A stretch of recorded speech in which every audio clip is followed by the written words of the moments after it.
Yes, indeed, powerful people. This is another episode of Breaking the Machine. I'm your host, Ahmad Deployed, alongside my partner, Spank the Bank. What up, though? And today we be taking another incremental step in shifting the culture, man. How you doing today, my G? I'm doing straight, man. I'm doing good.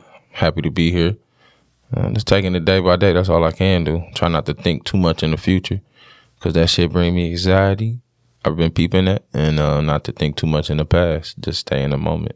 Man, I want to give you your flowers, man, for that fast that we did. I know we ain't did a one-on-one sit down, and out of these past 6 episodes, I think we only, me and you in the studio, I think once.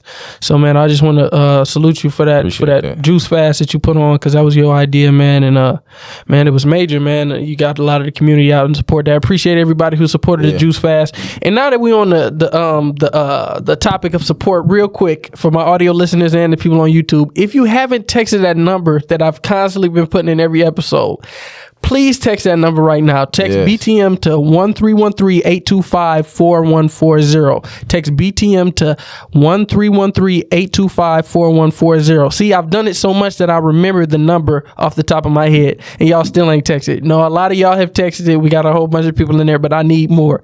Okay, it helps us send out the episodes, and just helps us so we don't have to overmarket it. So support us, help out, text the number, and we really appreciate y'all, man. Appreciate y'all supporting in the Juice Fast. We got another one coming up, right? Yes, April 1st through April 5th with my homegirls, my sisters.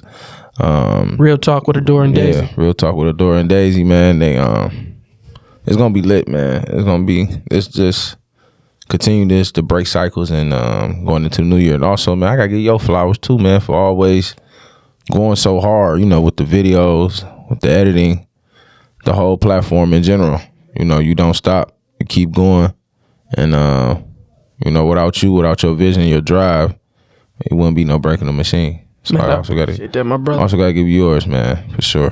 I appreciate that, man, and I'm feeling good as well, man. I've been feeling real good in my spirit. I think what this period is really about for me is trusting in the unknown, just trusting in my process, man. Because every day we work, every day I take steps towards my goals, and sometimes I don't even know like what's gonna come tomorrow. You know what I'm saying? Yeah. Because I got plans, but it really sucks when a lot of your plans are contingent on other people. You know what I'm saying? And that's when your vision is getting bigger, when it's outside of you and you need multiple people to, man this ship. That's when you really elevating. But everybody's vision is like that. I feel like no one can do it alone.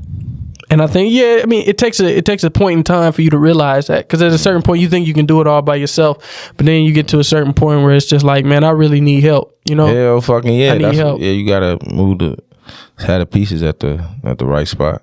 And I've been having some real good conversations this week, man, and just with some real good people, uplifting my spirit, man. And what I really just learning is how much this podcast really means to people, man. Man, bro, especially last episode. Man, I mean, every episode, man, since, I don't know what, I can't really pinpoint an episode, but just lately, I don't even want to say lately, ever since we did the 2 a week back in December, when we did the marathon with 2 episodes a week, I want to do that again. So we got I want to do that again. Oh, okay. I like that 2 week, just that flow. Just the fact that I look back and I'm like, damn, we really did that. But I just be hitting, man, people reaching out and just building this community, man. I'm like, man, this really means a lot to people, man. And I know it sometimes it doesn't seem that way when we don't do it, the numbers as fast as we want to do them, just because I'm an analytic dude, because I'm constantly promoting it and stuff like that. But for the people who do watch this podcast, it really means a lot. Yeah, because the conversations that we have off the cameras is what people really want to hear about, spirituality. I mean, it's really the spirituality, the mental health, and the wealth, and the stigmas that as blacks that we all had questions growing up. And we're talking about it on this platform. Like, why the fuck, there's certain things, like, you heard things in church or seen things at home that you always wonder, like, bro, why is this and why that? And you gonna hear just talking about what everybody really thinking. That's why I read the comments. They be like, man, I feel not alone no more. This is exactly what I'm thinking. And it's like, when I see that, it don't hit me yet, but it be like, whoa. It be like, whoa, because I be thinking about a lot about this stuff. I've been thinking about it for years. Now to just be talking on a platform, it's kind of crazy. Yeah, it's people all over the world listening, man. All over, man. All over. Iran. I mean, every time I go live, you got people from all over the world, man. I checked the analytics on Apple Podcasts the other day, man. Got people from the Netherlands listening. Got people from Africa listening, Sweden, all over the world, man. And I think that's just really a blessing, man, just for it to be expansive as it is. So, man, I really appreciate all the support. I appreciate y'all for just rocking with us, man. I wanted to talk about something really important, something that you sent me this week, or it might have been last week. And it was so powerful, the episode of I Am Athlete with Michael Beasley. Yes. Right? Yes. And he, if you haven't seen that episode, man, y'all check that out, man. Check it out. Check it out. I Am Athlete's one of my favorite. Matter of fact, it was the pivot. It was the pivot. I'm sorry. I'm so used to them brothers being on I Am Athlete. Salute to the pivot. I apologize. I put him up on the Ancestry of Playing page. I was promoting them. It's the Pivot podcast. Yes. And with Fred and Channing and the other Ryan brothers, Clark. man, and Ryan Clark. Yeah. And man, this episode was so powerful, man. Michael Beasley really just got on there and told his story. And I really think it's a story of a lot of athletes, but a lot of black men in general. A lot of black men, you know what I'm saying? And black people in general. Just a lot of people in general, you know? And he just talks about something that he said in the beginning was really powerful. He was like, I learned at a young age, I forgot what age he said. It was like 6 or 7. He said, I learned if you ain't playing basketball, you ain't shit. I was like, damn. But that's real though, because he was like, at a young age, he basically saw the reaction that the way people reacted to him when he did good in basketball, and the way they reacted to him when he wasn't playing basketball. And it's just like, dang, okay, when I'm playing basketball, I'm somebody, and when I'm not, I ain't shit. So I learned at a young age, if I play this game well, people will think I'm somebody. People will treat me right, like a human being. You know what I'm saying? And that was major to me because a lot of people, we get caught up in what we do. We get caught up in these different things because that's kind of what makes us who we truly are, bro. Because all of us should be treated like kings. All of us should be treated great. You know, even if we're not doing something that's deemed great by society. You know, just being able to pay your bills and to take care of your family and to try to do right. Bro, that's a commendable thing, especially today. You know what I'm saying? But people don't see it that way, you know? I feel like we need to take away kings and queens and just treat each other like humans. Yeah, that village mentality, we got to bring that back. Yeah, that I don't want you to treat me like a king. Treat me like a human. Treat me like a soul. You know what I'm saying? I am just a soul and a spirit. So treat me like it's that as well. You know what I'm saying? I just think it's just all this king, queen, all that other bullshit. I feel like we talked about this before. You know, all that shit. Throw that shit out the window. I mean, that is very true. But the vibration is so low. Sometimes you got to hit a high mark just to balance it out, right? I mean, what you mean? I know. See, I know you're saying, "Hey, man, just treat us like people," right? Yeah. And I can respect that. But how do we treat people? I mean, we treat you like you ain't shit. You know what I'm saying? That's because they don't know that the people is more important than the king and the queen. Exactly. I mean, a lot of people don't know that. Exactly. I mean, that's why you have to realize that, okay, the people, that's why, I don't want to get too deep, but, you know. Man, go deep. I'm just saying, like, I don't want to be like, that's why, you know, America be like, we the people. You know what I'm saying? Like, that's why they fucking killed Fred Hampton, because he was we the people. Mm-hmm. You know what I'm saying? Because the people is more important than the king and the queen. Mm-hmm. So, you know. That's very true, bro. Yeah. That's very true. And I feel like a lot of us have forgot that hidden history, that the people always determined the kings and the queens, and the people always brought them down when it was time. But now we've got the machine is so powerful now, we really don't have no say in the king and the queen. Like, they really pick themselves. You know, everybody want to be a fucking boss. Mm-hmm. And I was watching this another interview, and he was like, everybody want to be a boss, but nobody want to talk about payroll. You know, putting people on payroll. And I mean, that is true. Like, everybody just want to be that one individual that stands out. I mean, I don't know why. Even me at times, I want to be that one motherfucker that stand out, but hell nah. The whole team got to eat. But it's not even about standing out. It is, but it is. It's you just about, still got to stand out. It's just about, I feel like you don't see me any otherwise. Yeah. Because you treat me like I'm just another person. Yeah. But we don't want to be treated like another person. We want to be treated like a unique person. Right. It's not just about be treated like a person, like I'm just another person in this crowd of 1,000 people. I am just another person in this crowd of 1,000 people, but I'm different from everybody in this crowd. And that's really what people want to be acknowledged as. They don't want to be acknowledged as the special one, the one who made it out. We just want to be acknowledged as us as individuals. And I feel like that stigma and that battle has been it's been fought for so many years that people want to be treated like kings. They want to be treated like royalty, like that nigga who made it out, because that's the only way that they feel like they can be unique from everybody else in that crowd of 1,000. Because it's so much music coming out today. It's so much people talking today. It's a million podcasts. But if I'm just another human, just treat me like another human, I feel like I'm not unique at that point. But you can be another human. You can be somebody's brother, somebody's sister. We just brothers and sisters, and you can still be unique. But that's what we got to bring back. We got to treat people like they're unique. It's too much competitiveness, too much competition. That's what it comes from. Too much competitiveness. I want to, like, we do it all the time. Kobe better than LeBron.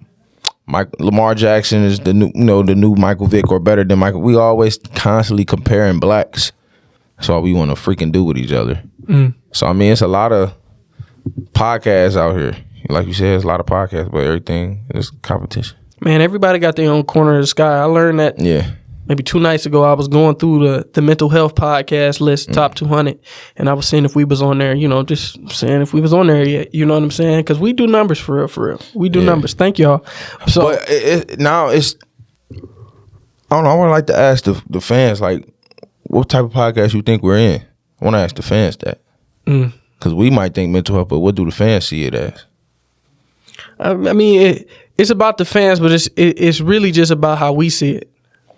Yeah. It's really about how we see it. If somebody ever put out a movie, right, and they leave up the ending to interpretation, it's really up to interpretation. But at the end of the day, the creator only knows the end of that story when the pages stop. You understand what I'm saying? That's true. So at the end of the day, you have to go to the creator and say, what happened to that character after the page ended? So with this, which we created, everybody can have their say on how it touches them and they feel it anyway. Like, man, it's comedy to me. You know what I'm saying? They get up on there, they talk this stuff. I like it as comedy. Somebody, man, they talk about the culture. They talking about this. They talking about that. And then to some people, it's really therapeutic. Maybe it's on some religious stuff. To other people, it's mental health. But at the end of the day, I feel like it's really just breaking the machine. That's our own category. It's breaking the machine, man. Because it encompasses all of that. It encompasses all that. We breaking the machine. But for now, we under the mental health category right now. But honestly, I feel like that's a category that has not been filled by us. I'm looking at the top 200 mental health podcasts. It's only like, from what I'm seeing, it was only like maybe 10, 15 black podcasts on there. I'm like, dang, this space is super rare for black people. And on top of that, it's super rare for black people our age. We the only podcast, if we make it to the top, when we make it to the top 200, that's good. It's going to be in our age range. And we probably the only podcast, I'm talking about out of black, white, all of that. In that top 200, when we get there, that's going to be in our age range. We doing something that's not been done. You know what I'm saying? We fulfilling the market, and we really just building a community that hasn't been tapped into yet. We having a conversation that haven't been tapped with our age group. You know what I'm saying? But I like the way you put that. You know what I'm saying? Like, it's not about the kings and the queens, and I think that's the kind of the stigma that's been hurting us. You want to be that one who can get into VIP. You want to be this, and it's just about being a person. But at the end of the day, just see me as a unique person. Treat me like I'm a mod. Don't treat me like I'm just, another person. Treat you like a soul, bro. Yeah. That's all we really are. That's really what it is, man. That's really what it is. That's really what it is. I mean, it take time, though, because sometimes I can have my ego ways and my days. You know what I'm saying? I could be tripping on my girl because of my ego. You feel me? So that's why I be like, bro, at the end of the day, bro, we all souls in a person. Shit, fuck it. But it takes an elevated type of mindset in order to receive that the proper way. You know what I'm saying? Because if you just see this person as another person, one person can see that and then treat you in a very peaceful way and establish peace. And another person will be like, man, if this is another person, I'm going to treat them like shit because I treat everybody like shit. You know what I'm saying? If we treated our grandma like we treated somebody on the street because they're both people, I don't know if the balance would balance out the way unless we treated everybody like with the respect that we treat our grandma with. You understand? But if we don't treat everybody with that high esteem of respect and we just treat them at this low level, on all accords, that's going to hurt. So if we have the high mindset of treating everybody at a high level, then yeah, that's going to be beautiful. But if we treat everybody at a low level and we treat everybody that same way, it's going to be bad. So in order to embrace that mentality, you have to have an elevated type of mentality for that to be successful. You know what I'm saying? But shout out to Michael Beasley, man, because that episode was super powerful, bro. Yeah, and for him just to break down and just, man, he was crying on the episode, man. And I was just like, dang. So when you sent it to me, I'm like, man, Spank, he sent me stuff here and there, but you know, you vouched for it. You was like, man, this is the stuff. And I had to put it up because it was powerful. Shit was powerful, man, because like I said, I saw it. I am an athlete, you know what I'm saying? So I saw it from both perspectives, as an athlete and just as a black man. And I could see how the attention the interview got. Like, it sounded like you like, damn, he ain't gonna commit suicide. And that's how deep the conversation was. Yeah, like, it was. Yeah, I know he's not, because he's really just speaking his piece. But it's like I could see, like, damn, that shit dark. Them dark spaces, man. And I get it. You know, you don't want to bring your problems to other people. That's what you were saying. They kept asking, like, you know, you cool with KD? Why? Man, KD got his own. You know, I don't want to bring my problems to you. You know what I'm saying? And I understood that. I did too, man. And it was kind of like, man. Damn, why we feel like we can't get help? I was just about to say, I think it's pride, bro. I think it's pride. And I know when I say this, like, man, pride, it's a negative thing, but it's also a beautiful thing as well. It's a beautiful thing as well. It's like a beauty.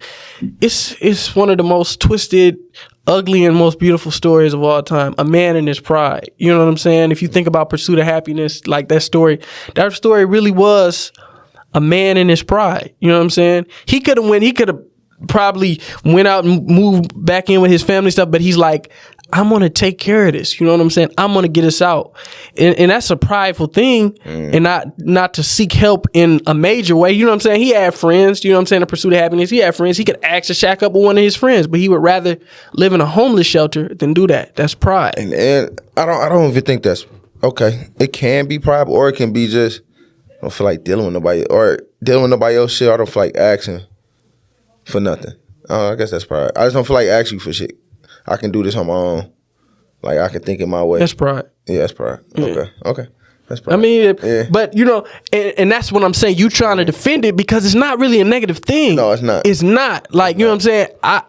I guess I just feel this way as a man, because there's a lot of things I'm very prideful about. And it's like, it makes me stronger because it's just like, man, if they won't help me, I'll do it myself. Now, right. Is that the right thing to do, or should I ask again? Or I don't know, man. It's a beautiful thing, man. It's a beautiful thing, because bro. if I ask once, you say no. Okay, yeah, I get it. Because it's like a test of character. It's also it's also you testing my character. Sometimes it's somebody testing to see how far you willing to go. Like, I might hit up my OG and I'll be like, man, I need this to make this happen, and he don't hit me back, and then I make it happen anyway. Now that was prideful, me not reaching back out, because I had to reach back out. You would have helped me, but I showed you something. I showed you that it was just. I showed you that I really needed help. I showed you that I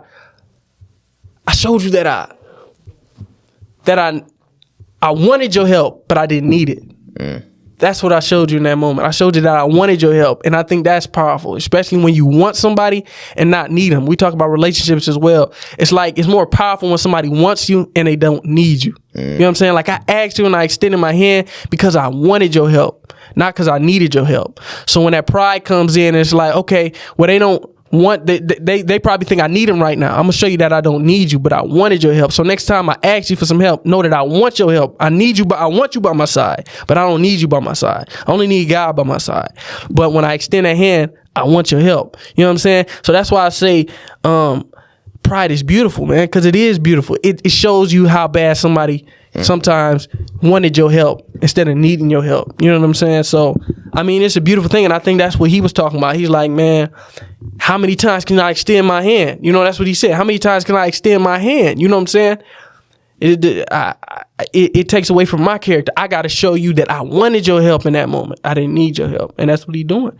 But it was just such a powerful episode, man. He was just like, man, everybody, they don't want to help you. They don't want to, until you break down, until you like, that's another thing. But it's you fucking crazy. Yeah. Oh, now you need help. Now you want to feel sorry for me, more just to talk about me more, like, fucking motherfucker, you going through the same shit. It's just you know how to keep it together. That's all it is, man. I'm to the point like now I don't mind showing my vulnerability, or like, yeah, I'm going through it. Shit, like, I hate posting good results on Instagram or social media, period. Cause it's like I low key want to go in that bitch and be like, bro, I'm going through the same shit everybody else going through. You feel me? I'm not living a perfect life. I just want everybody to know that. Like, I really be wanting to say that. You know what I'm saying? Like, I'm really just going through the motions, learning this shit every day, just like everybody else. Cause some people just look at you like, all right, damn, his shit just went up and then hell no. That's why I don't really. That's what this podcast is for. Yeah. 'Cause I keep it real on here. I don't lie. I mean, I keep it real on here too, but you know what I'm saying? But a lot of people. It's a lot of stuff behind the scenes. Yeah. But to be honest, some of that stuff ain't for people to see. Sometimes it's better for them to see it later. Sometimes it's better for them to see it like in Ye. time. Yeah, exactly. Transition into the Ye. You know what I'm saying? That Jeen-Yuhs documentary that he dropped. Kanye's new documentary. That was powerful docuseries. Yeah. Man, to see that, it really just show you like, man. Whatever bullshit he on today, that shit pass after that. I always rock with Ye, man. I always rock with Kanye, man. Yeah, because you have to understand Ye, you have to be crazy. And I'm crazy. And you have to be above normal to understand Ye. You have to be legit crazy to understand. Yeah, I don't want to call it crazy. You know what I'm saying? I mean, you got to call it what it is. I mean, it's crazy to, nigga, that shit crazy. I mean, it's passionate, but it's crazy to go to everybody and rap and do all that shit. That shit crazy because the average person ain't gonna do it. So it's called crazy. So yeah, I'm gonna embrace this shit. I'm gonna call it what it is. Use that fuel to the fire. That's just how I look at it now. Like, oh, I'm crazy. Yeah, you're right, I am. What a minister says, fearlessness is insanity to a coward. So it's crazy, but it's only crazy to a certain type of person. If I'm following my dreams and I'm doing this and it makes no sense to the world, I'm crazy to somebody who can't dream. Right. I'm crazy to somebody who doesn't have self-confidence in themselves, so they can't get on that stage and they can't go in the boardroom and rap and pitch their idea and do that. So I'm crazy to them, but I'm not crazy to us, the creatives, the ones who can dream. Yeah. They understand my dream. When I get up on that stage, the creatives in the room, they understand it. Like, yeah, that's me. That's me too. I'm up next. You know what I'm saying? I'm up next on the table to pitch my idea. You know what I'm saying? But to somebody who's not a dreamer, yeah, I'm crazy. But I don't want to call it crazy just because I'm thinking about what Dave Chappelle said on that the Actor Studio interview. He was talking about, you know, they label us crazy. You know what I'm saying? Yeah, Martin Lawrence was walking down, you know what I'm saying? Hollywood, and he had the gun. They said he was crazy, but he was like, what makes a man do that? Yeah. You know what I'm saying? When he has the world at his hands, what makes a man do that? No, it's not crazy. You just can't understand it. You know what I'm saying? And I just think some things are beyond people's understanding. I call myself crazy sometimes. I was having a conversation yesterday and I was like, yeah, man, when I was in high school, I was crazy. But nah, I wasn't crazy. I was just misunderstood. You know what I'm saying? Yeah, I mean, I look at it different now. Just like, oh, you crazy, you right. And I'm gonna use it because I don't want to. The old me would be, a couple months of me would be like tripping over that shit, go into depression. You know what I'm saying? Like, I've been depressed because people don't want to talk to me because I'm crazy or the way I think and the way I talk. But now it's... Nah, you're not crazy, man. Now it's I don't give a fuck. It's kind of like what you was talking about, the kings and queen thing. Like, that's a powerful and a charged word and title. So in order to use those words, it's other things that come with that. Yeah. So for us to use the word crazy, it's other things that come with that, even though you understand it. Like, I could call you a king and you might receive it the right way, but it might not be overarchingly. Well, and the only reason why I said that statement because I remember, man, I was downtown one day, man, and it was a brother down there like, man, yo, we used to be drunk though, man, we used to be kings and queens around this bitch, and he was just sloppy, bro. Like, just sloppy, you know what I'm saying? Treat people wrong downtown, like, man, nigga, I'm a king, nigga, can't talk to me like this. You know, I'm just looking like, nigga, what? You know what I'm saying? Like, pipe down. So that's what made me realize, bro, that shit don't mean anything. That's why I made that statement. What if that's what keeps him on the planet, man? Man, that shit is... I can't judge, but that shit, no. I mean, it's king don't have to do that. It shows. Yeah.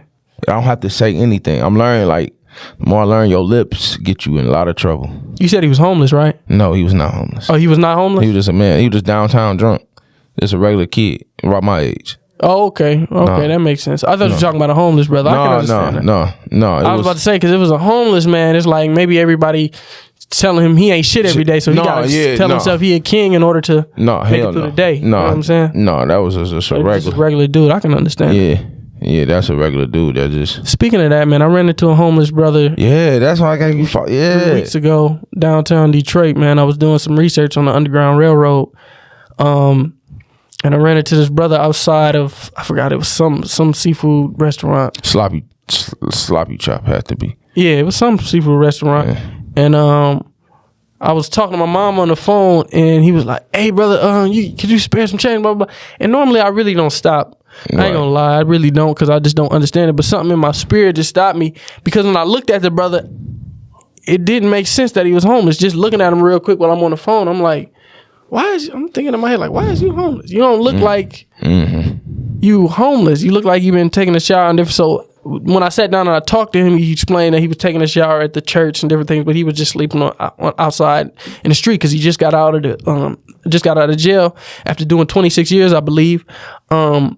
The brother's name was Albert, and he was just telling me his story, man. We sat down in the restaurant, and I texted you and I said, man, I don't really know what to do with this brother. I'm about to go live and ask my supporters on Ancestral Plane to send donations, because I don't know what else to do. But I've never asked my supporters to do anything like that, so I was kind of nervous just because I hold them in high esteem. But I did it anyway. I went live. We raised like $169 that in like maybe 20 minutes. And he asked not to be on camera. And for them to trust me like that, you know what I'm saying? They heard him talking in the background. I had him explain his story. But for them to trust me and send it, it spoke volumes from my support, you know what I'm saying, the support that my followers have for me, and the love that they have, you know. So I went to the ATM, because it was an ATM, a corner store down the street in downtown. I got the money and gave it to him. Brother was crying, man, you know what I'm saying? He really received it.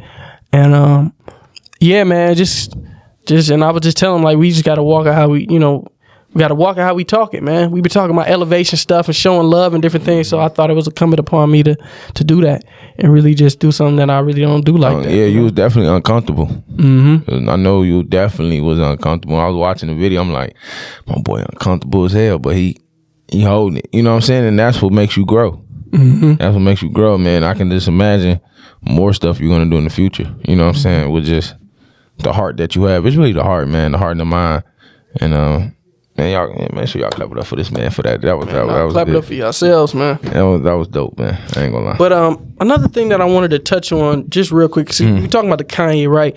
And just for him to go in there and just to see the way that people reacted to him in his early stages. Yeah. And then to see how the world reacts to him now. It really shows you, man, nobody really can understand greatness. You know what I'm saying? Yeah. It's a very select few. Like Cootie and them, they understood that he was great. Yeah. But he was like, I ain't see what he is today. Yeah. But I knew he'd be great. Like, bro, nobody can understand, you know, nobody really knows the paint besides the painter. You know what I'm saying? And how did you feel about, like, him and Cootie not talking to each other for like 6 years? But in that 6 year span, for like, Ye went on a higher level. He went on a higher level, but I feel like, and I heard Tony Baker talk about this as well, the comedian Tony Baker. He was like, man, I feel like, because he was breaking down the docuseries, and he was like, that was a very crucial time that I feel like we needed some understanding about that. He was like, the third episode was worse than the rest of the two, obviously, because he wasn't covering them. But I also think that was a very major moment, and I think something, I don't know, man, I can't speculate, but I just... he was just different, you know what I'm saying? Like, when his mom was with him, he was completely different. Yeah. And that also speaks volumes of women in general speaking life into a man. Man, you know how powerful that is, man. If it weren't for his mother, it wouldn't be no Kanye. That's facts, man. That's facts. As well as a father speaking life into his son, you know, into his daughter. Just parents speaking life into their children in general. Yeah. You know what I'm saying? When you think about the movie Pursuit of Happiness, going back to Pursuit of Happiness, or the Kanye documentary with his mom, you know what I'm saying? She's speaking life in him. Because I relate to that with my mom, you know what I'm saying? She constantly speaking life into me, constantly, you know what I'm saying, supporting what I do. And I think it really just took me, because she always was supporting me. But, you know, some of the stuff that I do online with the Ancestral Plane, she didn't understand it at a point in time.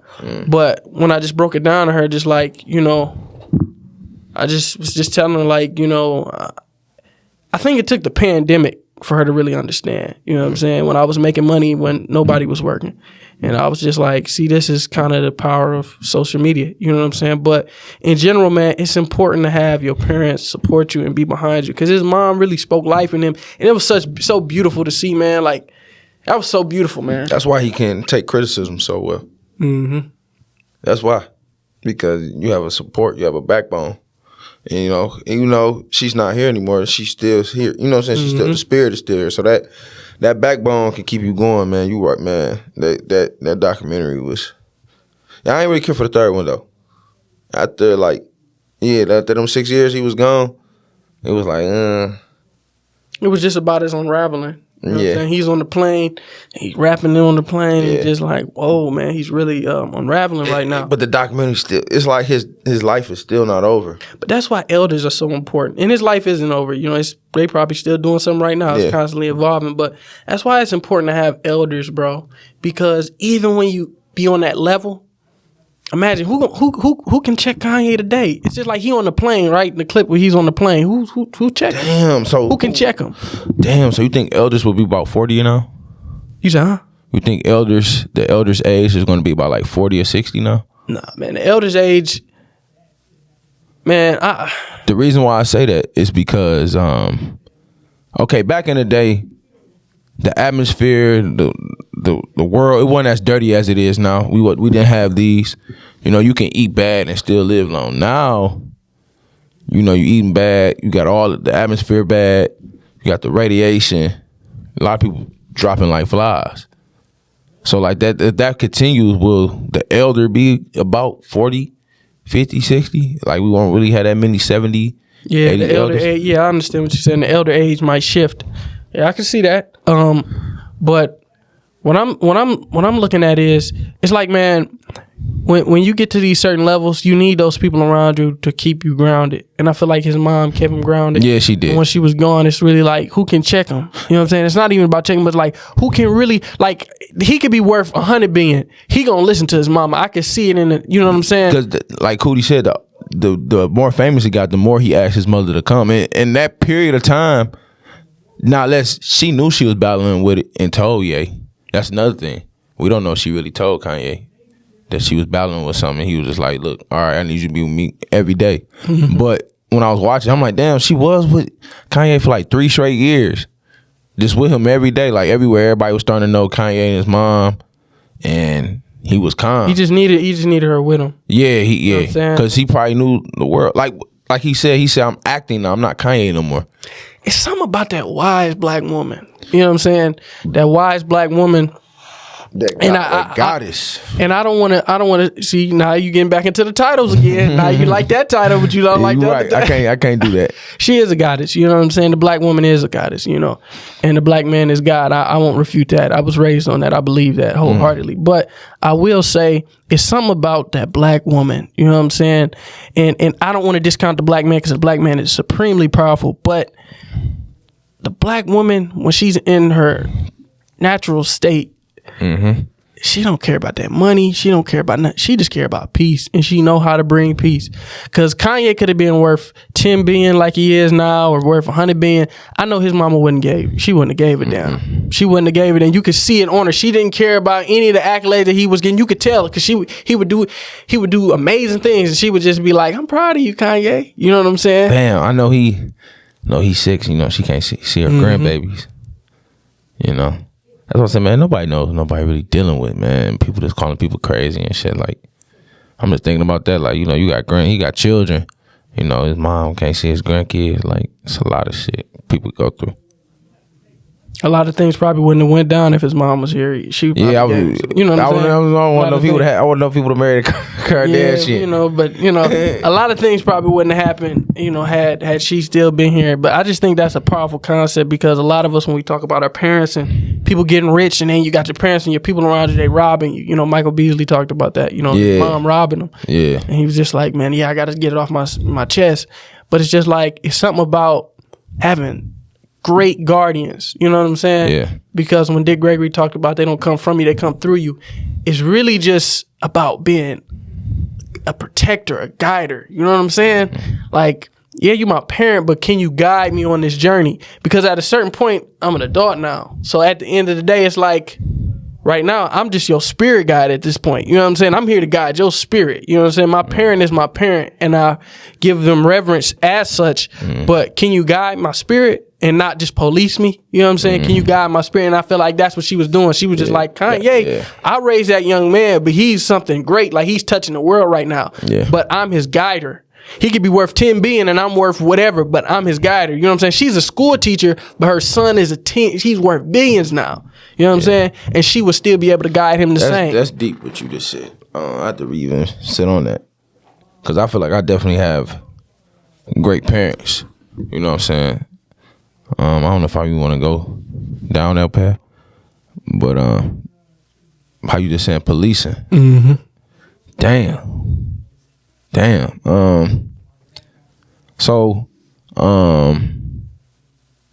It's crazy that you said that because parenting is definitely plays a part. So, probably a month ago, man, me and my girl, you know, we was pretty much shacking up for real. You know what I'm saying, with the baby and everything, and had a phone call from my father, and I'm talking to him. He was telling me how disappointed he was in me. You know,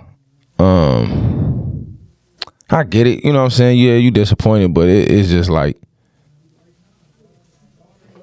you know, I'm just trying to do all this right. I'm trying to do all these other things to put the family on, and you just disappointed because of the way I move or the way I think or the way I just move in general. Bro, I was depressed for like a month, bro. I was depressed. I was lashing out. It was hard for me to raise him. Like, it was hard to even look at my daughter, bro. You know what I'm saying? Because I felt the word disappointment fucked me up. You know what I'm saying? It's like, damn.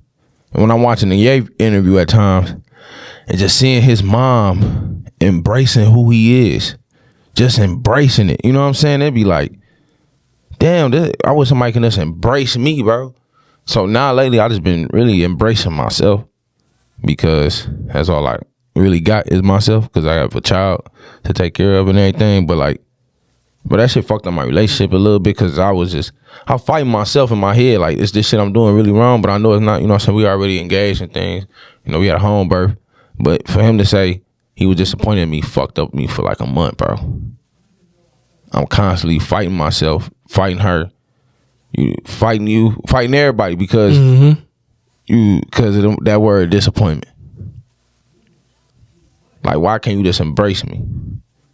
Just embrace me. You know, I just wanted to touch on that. Yeah, it's not your job to block energy. It's just to guide it. Yeah. And I think that's what parents do sometimes. Like, you see me doing something that you can't understand and that you're scared of. So you're so scared of what I'm doing, you want to block my energy. Man. No, guide my energy. Let me run into the wall. And then when I bounce off the wall, guide me to the path that you were saying. Right. But let me hit the wall first. Because I might go past the wall because it was really nothing ever there. Right. But you saw the wall. It was just a mirage to you. You know what I'm saying? Right.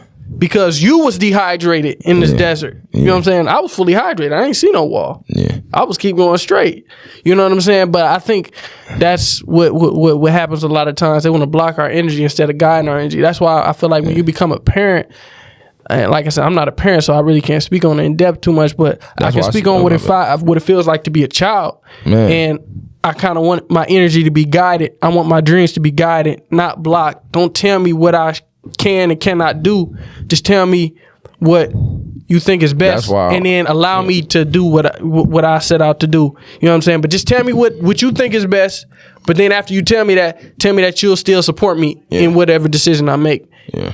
And when I run into that wall, I'll appreciate the fact that you said something, and I'll also appreciate the fact that you let me do that. Right. Because had you not, I would have probably resented you, you know? Right. It's like they still let me do it. I just think it was just the word disappointment. Like, fuck you. I was in my mind, what the fuck you disappointed about? Yeah. You know? That's why I said what I said, man. Your child is innocent, and don't tell your child no. Well, like, don't do that. Redirect that energy. Because now you just fucking them up in the long run. Who you living for, man? Living for myself, man. And that's what really, that was my wake-up call. To know who I was really living for. You know, I'm like really, it really hit me like this week and last week where I've been reading this book called Winning by Tim Grover. And, you know, he talks about how he wanted his dad wanted him to be a doctor, but he ended up going towards the physical therapy route, and he disappointed his family. But yeah, man, you gotta live for you gotta be selfish and live for yourself. It was just hard, bro. You know, you gotta live for your purpose, man. Yeah. You know, a lot of people don't understand, you know, I'm the oldest of 10 children. You know what I'm saying? So it's easy said and done at the time. But now it's like, bro, I gotta do what I gotta do. But still be hard in the moment because I really don't want my siblings to take the route that I take, because this route ain't that for everybody. It ain't an easy route, and this shit can spook you and have you go into a deeper hole. You know what I'm saying? So I'm just trying to I am working on myself and just living for myself. Yeah, man. If whatever you're doing is you do it and you have God in mind, or you have a positive outcome on the world in mind, can't nobody really say nothing, bro. Yeah. You know what I'm saying? Can't nobody really say nothing, bro. Even if they don't understand it, if you're trying to positively impact the world, man, it's just like, hey, it is what it is. It is what it is. And like, I had to hear that. I had to go through that, bro. I'm only 26. It's like, it's making me, not even talking about it, make me feel good. Just, bro, this shit is me. Mm-hmm. You know what I'm saying? I'm going to take it whatever. People love you for doing what you do, man. People love you for being you. You know what I'm saying? Yeah. But then only you really can determine, you know what I'm saying? And you got the counsel around you that's going to give you good counsel and tell you what it is. You know what I'm saying? We had Courtney on the last episode. He gave some words of encouragement after the podcast. You know what I'm saying? And it takes real men and real people to give you that counsel. Yeah. But at the end of the day, bro, like, man, only you pretty good at policing yourself. You know what I'm saying? Sometimes I might bring something up to you and you be like, man, I already knew that, man. I've already been working on that. Or, yeah, I know, man. I just ain't dealt with it yet, but I've been seeing it. You know what I'm saying? So I don't think you like one who really can't see, man, when you doing something that. I'm like, bro, I'm very fucking aware. Like I said, I've been on my own since I was 18, bro. That'd be another thing. Like, bro, I've been on my fucking own since I was 18. So pretty much, I don't know nothing. I try to say that because sometimes I act like I don't know shit. You know what I'm saying? But I'm pretty aware of what the fuck going on. I'm pretty aware of my actions. I'm pretty aware, like, all right, I gotta chill out. You know what I'm saying? Like, know how to treat people, but man, that shit crazy, dog. That shit crazy. Like you said, policing. Do not police, but I still got great parents, though. I love them. Just wanted to bring that up. Yeah, man. I know what I feel and I feel what I know. You know what I'm saying? I don't know everything, but I know what I feel. Yeah, and it's just, I'm just tapping in, bro. I'm just tapping in, digging in, bro. So much information out here. It's just, I'm just digging in, bro. I'm becoming stronger with wealth. All I can speak is wealth and abundance. You know what I'm saying? That's all I can speak now. You know, I'm just definitely just diving in. I mean by wealth, I just mean by health. You know, and just love. That's what I mean by wealth. It's more than just money. And lack of restriction. Yeah. Because things that you didn't think you could do before, it was never. Man, bro, I'm a superhero, bro. Yeah. I got powers. Like, that's how I just feel, and I just embrace that. And you know, a lot of our community wasn't just taught that. You know, they wouldn't talk about it. We stirred away from our superpowers. Talked about witchcraft and all that shit is witchcraft and whatever. Man, we're powerful, man. We're super beings. Like LeBron dunking, that shit is not normal, bro. Shit is not normal just to get a ball and dunk it that high, bro. That's superpowers, bro. He might can tap in and fly one day. I mean, that's not normal, bro. Just to dunk like that. And we think it is, but it's like, he got more power. He can go higher than that. You know what I'm saying? He can. We gotta tap in. Yeah, man. It's not people's job to police other people, man. I was talking to my uncle the other day about that, and I was just speaking from a Muslim perspective. I was just saying, like, man, I feel like Muslims can't police other Muslims better than they gonna police themselves. You know what I'm saying? If you a real person and you really believe in doing the things the right way, your subconscious is gonna eat at you. Your self-accusing spirit, as they call it in religion, is going to eat at you louder than anybody else is going to get down on you. You know what I'm saying? If you're a righteous person, and if your subconscious or your self-accusing spirit is not that loud and doesn't correct you, there's nothing I can do about it anyway. You know what I'm saying? Because that subconscious is always going to be louder than I ever could. So anything, whether it's your parents, your friends, your partner, whoever it is, man, if you don't want it, man, can't nobody else make you want it. You know what I'm saying? If you don't feel like you're doing something wrong, can't nobody make you feel like you're doing something wrong. If you truly believe what you're doing is right. Only you can come to that conclusion. And when you do, you'll appreciate the fact that you realized it. You know what I'm saying? Because it never lasts if somebody else puts the thought in your mind. It's kind of like the movie Inception when he planted a thought in his wife's mind. You know what I'm saying? But it was corrupted. You have to, he said that was the biggest mistake he could have made. He put a thought in her mind, which caused her to kill herself. And had he just had her tried to convince her naturally or let her come to the realization herself, she would have still lived. but he planted the thought in her mind. You can't let people plant thoughts in your mind, bro. You got to let that stuff naturally develop in yourself, or it'll cause an overdrive. You know what I'm saying? You got to let people come to their own conclusions. And I learned that because I was the person putting thoughts in people's minds. In my group of brothers, man, I got 3 brothers. I was always trying to tell them what to and what not to do. You know what I'm saying? Policing them. And then my brother, he said, man, you a freaking hypocrite, man. Like, you just as bad as us. And I'm like, what?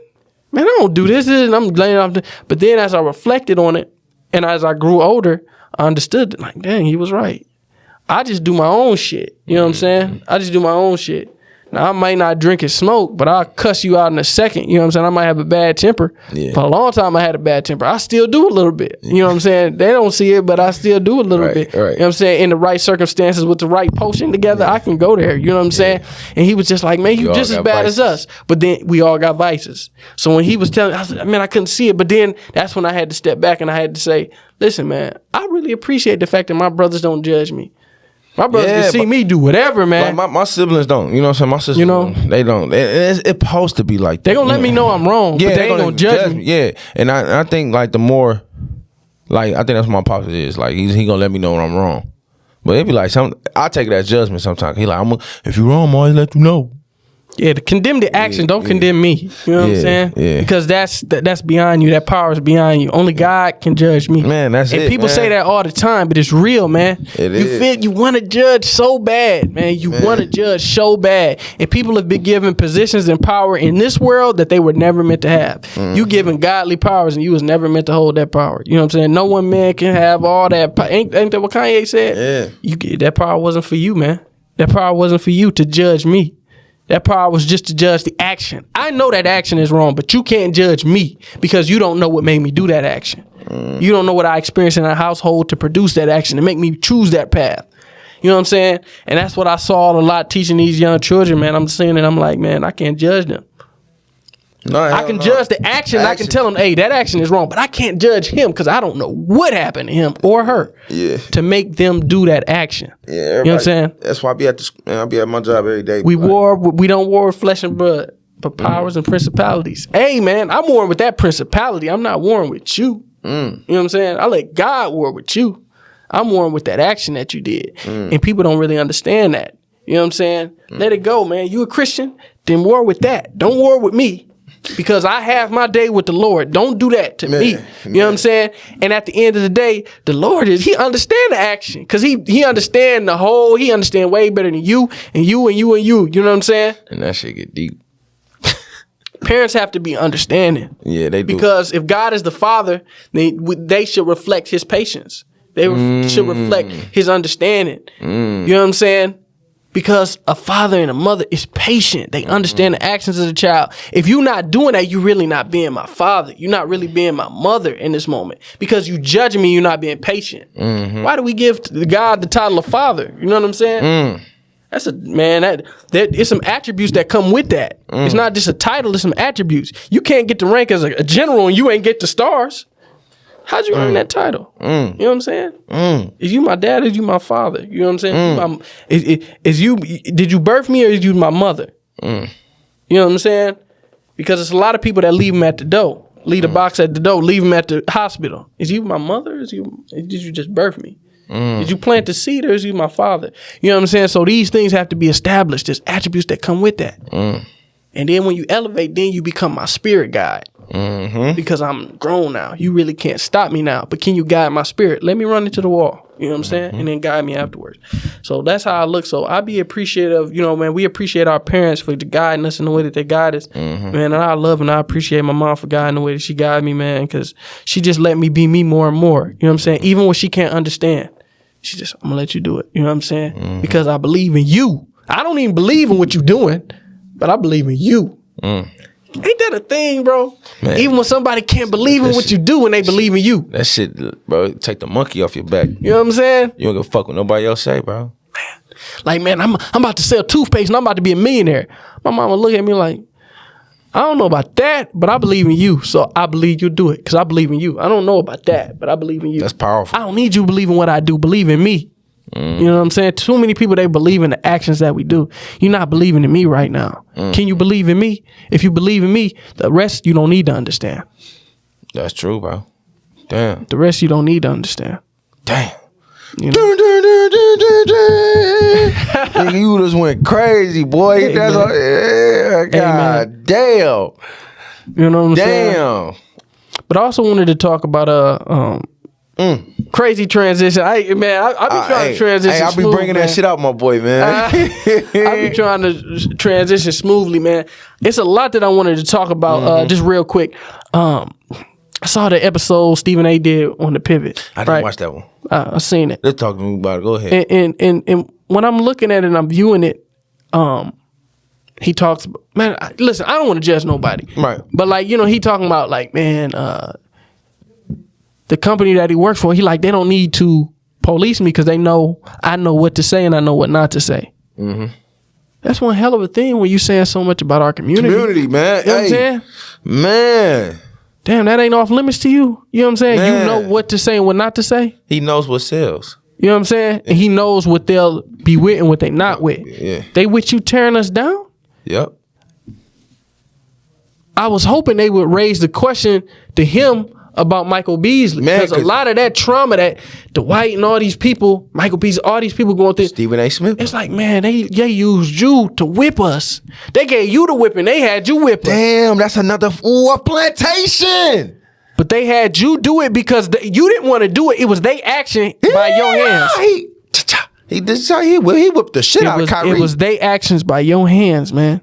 They used your hands to do it. Damn. And they used you to do it because they knew we wouldn't fight you back. Woo! And then Kyrie they saying that he gonna get the right to start playing at home games again, and then you come down on him again? Man, this is the time of separation. I'm calling you out, man. Yes, sir. I'm calling you out, man. Yes, sir. And I'm doing it in a respectful way as brothers. You know what I'm saying? I don't fight with my brothers, not in public. We have those discussions behind private, but I have to address this, man. Like, that's not right, bro. It's not, bro. That's not right, He owe every black athlete an apology, bro. For real, man. He owes everyone an apology, bro. These men go through it, dog. Mm-hmm. They go through it, man, when they go home, bro. And then you gotta hear them talking and stuff, man. They go through it. Mm-hmm. They go through it. They be going through it, man. And then Colin Kaepernick, man, I saw a post. They said that he might have some offers for the NFL, but I'm like, why would you want to go back, man? What you take a knee for? You know what I'm saying? Like, I don't understand it, man. They don't make it, but I can't.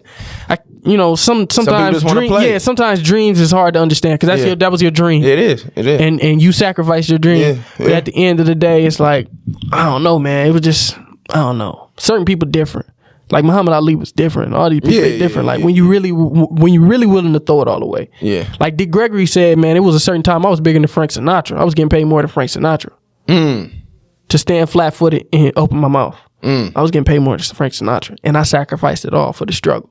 You know what I'm saying? To hear him say that, I was like, damn, that's what real sacrifice is. That's why he can walk in the room and say, man, if the police come in here with guns, I ain't walking out because I know who I am. I sacrifice everything. It's like what Courtney said. They killed me already. Man, I died already. I know Dick Gregory probably felt like, man, they killed me multiple times. He said that he told Nick Cannon he sold his name and had to buy it back. He sold his name and didn't even know he sold his name in that Bohemian Diet. And he had to buy his name back. Cost him millions to buy his name back. You know what I'm saying? So when I think about that, it's just like, man, what are you really willing to sacrifice? And I can't tell no man what he should be willing to sacrifice and all these different things. But man, you know, do the Ice Cube, man. Create your own league. Why go back, man? Don't take a step back, man. We take a step forward. You know what I'm saying? Yeah, go out this plantation, man. Mm-hmm. Damn, that's a good example, man. He just whooping us. Mm-hmm. You know, Michael Beasley running nothing but Denzel on there. Mm-hmm. One from Glory, just slowly crying, man. Damn, man. Yeah, dog. Yeah. Yeah, we got to check our people, man. We got to check our people. You know, it's been going on too long. us just letting these things fall by the wayside, man. It's a lot of pain. It's a lot of trauma. You got grown men crying on, you know what I'm saying, on national television. You got grown men crying on these shows because of trauma that was put on them by other people. And you can't attack that person because we supposed to be in solidarity. Mm-hmm. We in solidarity, but you ain't. You know what I'm saying? Mm-hmm. And that's not your job. That ain't your job to go on and say this about me, especially when you know the mindset. When that man said, I knew at the age of 6 or 7, I forgot what he said, that I knew I wasn't shit if I wasn't bouncing a ball. That's deep. How can you criticize what I do, man? Yeah. This is so close to my jugular vein. Yeah. This is so close to my heart. You take this away from me, I feel like I ain't nothing. My warrior mentality be coming out on certain shit. Be like, man, that nigga need his ass beat. Mm-hmm. My warrior mentality be coming out like, man, you need your ass beat, bro. You know, that shit crazy, dog. Shout out to my nigga Kyrie, man. He back on the court, man. Yeah, shout out to Michael Beasley too, man. Yeah, man. Just shout out to every athlete that went through it, man. Westbrook State. And they got a story to tell, man. They do, man. And they got a story to tell, and I think that's important to say because a lot of these athletes they viewed as airheads when they really got some stuff to say. J.R. Smith went on I Am Athlete. He had some stuff to say, man. Yeah, and I love how you said I will always elevate. Mm-hmm. I'll never be the Hennessy guy. You know what I'm saying? I will always elevate, and I like that. Mm-hmm. Definitely. I loved it too, man. Yeah. I want to talk about the Grammys briefly, man, and just talk about how I think they Jay Prince don't want to boycott. Yeah, they want to boycott the Grammys, man. I mean, it took us a long time to get to this point, but shit, I'm ready, man. I don't know, man. Grammy mean a lot. Yeah. I don't care what every artist. I don't care what no artist say. Winning a Grammy means a lot. They can say that it don't. That shit mean a lot. Nothing means nothing, man. Shit. You the person who say money ain't real. It ain't. How can you believe in the Grammys but you don't believe in money? Shit. I mean, I'm liked about the whole world. I changed the whole world. The whole world know who I am. That's what the Grammys mean? Man, hell yeah. Only reason why I just said Nicki Minaj ain't got a Grammy. Man, that's because okay, I don't like all her music. She ain't changed the world? Yeah, she got everybody win. I ain't about to but say she ain't got a Grammy. Okay, but Michael Jackson. So everybody who got a Grammy changed the world. Yup. Yeah. Okay, then Nicki Minaj ain't got a Grammy. But it's other people that Nas just got a Grammy. Okay. He been changing the world. But if I ruled the world. But he got it. He just got it. But look at the winners before him though. He had Diddy on there. Diddy is a winner. Ludacris, Kendrick Lamar, Snoop Dogg. Snoop Dogg just won a Grammy. I mean, but you got to think about the Grammys just put hip hop in it. But I'm saying if you don't believe in money, I get what you're saying. I get what you're saying because, man, it's just maybe because Michael Jackson won. So you believe in the select individuals who have to stamp figures in our community and tell them that they're worthy. I knew Snoop Dogg was what he is before he won the Grammy, 2-3 years ago for his gospel album. Right. I knew Nas was who he was before he won the Grammy last year. Right. So you saying when the white man or whoever these people in this academy pick our but they just put hip hop in the 90s. Pick the people from our community and put them on. That's when they become global sensations. Yeah. Pretty much, man. I mean, if it wasn't for Mike winning 8 Grammys in one night, shit. Well, we really know Mike. I'm just saying, man. Mike. I don't think you realize what you just said. What I just said? We have to wait until somebody else stamps. I mean, so you said if Michael Jackson, bro. So you said if Michael Jackson never won a Grammy, he wouldn't be Michael Jackson. That's facts. Yeah, he wouldn't be Michael Jackson if he never won a Grammy. That highlighted his career. Yeah, it did. It's like winning a championship, bro. Winning a Grammy is like winning the Super Bowl. That's what I'm saying. That shit mean a lot. Winning a Grammy is like winning a Super Bowl. The Super Bowl is undeniable unless you're cheating. So you trying to say that they're cheating with the I'm results? saying you understand that certain people have to agree that Michael Jackson is what he is for him to win a Grammy. And he demolished the whole category. You understand that it's not about numbers, right? What is it about? I just said Nicki Minaj ain't never won a Grammy. Okay, everybody don't like her music. She's done numbers more than probably any other female artist. But everybody on the board don't like her music. So it's obviously not about numbers, right? No, it's not. It's about if your music is good or not. It's about so Nicki Minaj's music ain't good. I don't listen to her, bro. But she's influenced the world. Like you said, it's about influence, though. Yeah, it is. But influence. But she's never won a Grammy. Hey, Snoop Dogg's been influencing the world, but he's never won a Grammy for the best rap album. So he's not one of the best. First album, that shit it flopped. At the first album, he's not one of the best hip hop artists of all time. Yeah, he is. I guess. You trying to convolute the facts. I'm not convoluting the facts to fit the narrative. Because it's like, do you listen to Nicki? I listened to her when I was a kid. Yeah, man, nigga, she was all over the radio. How could you not? So you listen to her whole album to be like, oh yeah, she deserved a Grammy. Bro, I don't listen to a lot of people. I didn't grow up on hip hop. I'm the wrong person to ask. Okay, then. So that's why I'm like, Grammy is like winning a Super Bowl, bro. Okay, and then you just explained Snoop Dogg by saying he wasn't that good, right? I mean, bro, he got one great album. In my opinion. And I'm pretty sure it's a lot more people that don't have Grammys that I just don't know. I probably could look it up. It's probably a whole bunch of them. But at the same time. And they not stars because they haven't been selected by this group of people from the Academy who aren't even from the black community. It's like tell people from the black community. It's like the Oscars, bro. The Oscars is a Super Bowl. You ain't shit until you win an Oscar. Listen. I'm lying?